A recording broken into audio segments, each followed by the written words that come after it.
Hello दोस्तों, आप सभी का स्वागत है इसराफिल स्टडी में। आज के इस वीडियो में हम लोग इस सवाल को बेहतरीन कॉन्सेप्ट से हल करना सीखेंगे। इस प्रकार के सवाल बोर्ड एग्जाम के लिए इम्पोर्टेंट है, तो वीडियो को शुरू से लेकर लास्ट तक देखिएगा।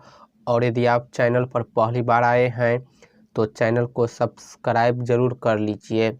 तो सवाल है, अभाज्य गुणनखंड विधि से 12, 15 तथा 21 का HCF तथा एलसीएम ज्ञात करें। तो यहाँ पर हमें अभाज्य गुणनखंड विधि से मौसा और लौसा निकालना है। तो देखिए हल में यहाँ पर हमें 3 संख्या दिया है। पहला संख्या है 12, ठीक है। फिर दूसरी संख्या है 15 और तीसरी संख्या है 21। तो इसका हम अभाज्य गुणनखंड कर HCF एलसीएम निकालेंगे। तो यहाँ पर जो संख्या 12 है इसका हम अभाज्य गुणनखंड करेंगे। तो इस प्रकार पहले लाइन खींच लेंगे, ठीक है। अब इसमें हम भाग लगाएंगे। तो यहाँ पर हम भाग अभाज्य संख्या से लगाएंगे। तो अभाज्य संख्या 2, 3, 5, 7 इस प्रकार होता है। तो यहाँ देखिए इसके इकाई अंक में 2 है, तो ये 2 से भाग लग जाएगा। तो 12 में 2 से भाग लगाएंगे तो 6 बार में लगेगा, 6 दूनी 12। 6 में 2 से भाग लगेगा 3 बार में, 2 तिया 6। अब यहाँ पर 3 है तो 3 में 3 से भाग लगेगा, कितनी बार में, 1 बार में, 3 एकन 3। यहाँ पर 1 आ गया, इसका अभाज्य गुणनखंड हो गया।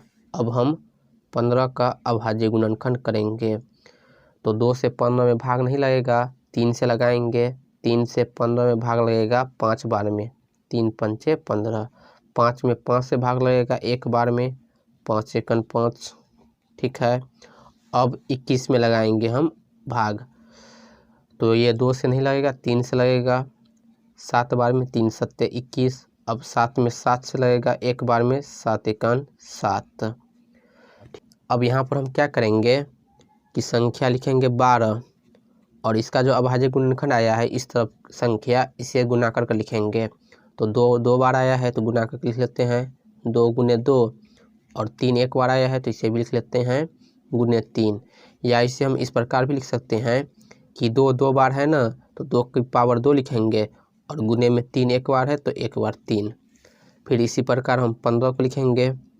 15 का अभाज्य गुणनखंड है 3 और 5, तो लिखेंगे 3 गुने 5। अब लिखेंगे 21 को।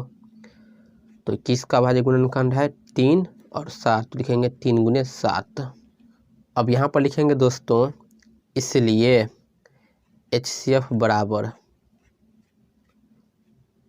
HCF हम कैसे निकालते हैं दोस्तों, तो ध्यान दीजिए। यहाँ पर हमें 3 संख्या दिया है, तो तीनों संख्या के अभाज्य गुणनखंड में हम देखेंगे कि कौन सी संख्या मिल रहा है, कौन सी संख्या जो है इस तीनों में है। तो यहाँ पर देखिए 2 सिर्फ 12 में है, 15 में, 21 में नहीं है। इसी प्रकार यहाँ पर देखिए 5 सिर्फ 15 में है, 7 सिर्फ 21 में है, लेकिन 3 जो है 12 में है, 15 में भी है और 21 में भी है। तो HCF जो है हमारा 3 होगा, ठीक है। जो संख्या तीनों में कॉमन रहे वही हमारा HCF है। तो इस तीनों में सिर्फ 3 हमारा कॉमन दिख रहा है, इसलिए 12, 15 और 21 का HCF होगा 3। तो हमारा HCF निकल कर आ गया। अब हम एलसीएम निकालेंगे। तो यहाँ पर लिखेंगे दोस्तों एलसीएम बराबर, हम यहाँ पर सूत्र का प्रयोग करेंगे। एलसीएम बराबर फार्मूला होता है दोस्तों HCF गुने बाकी संख्या, एलसीएम गुने बाकी संख्या। तो यहाँ पर लिखेंगे HCF है, HCF का मान हमने निकाला है 3, फिर गुने बाकी संख्या, यानी इन तीनों संख्या में कॉमन वाली संख्या को छोड़कर बाकी जितनी भी संख्या है उससे यहाँ पर हम गुना कर लिख कर HCF के साथ गुना कर देंगे तो हमारा एलसीएम निकल कर आ जाएगा। तो यहाँ पर दोस्तों ये दोनों बच गया है 2, तो इसे लिख लेते हैं 2 गुने 2। 3 हमारा पहले ही आ चुका है HCF में, कॉमन वाली संख्या को नहीं लेंगे। फिर 15 में से 3 आ चुका है तो बच गया है 5, तो लिखेंगे गुने 5।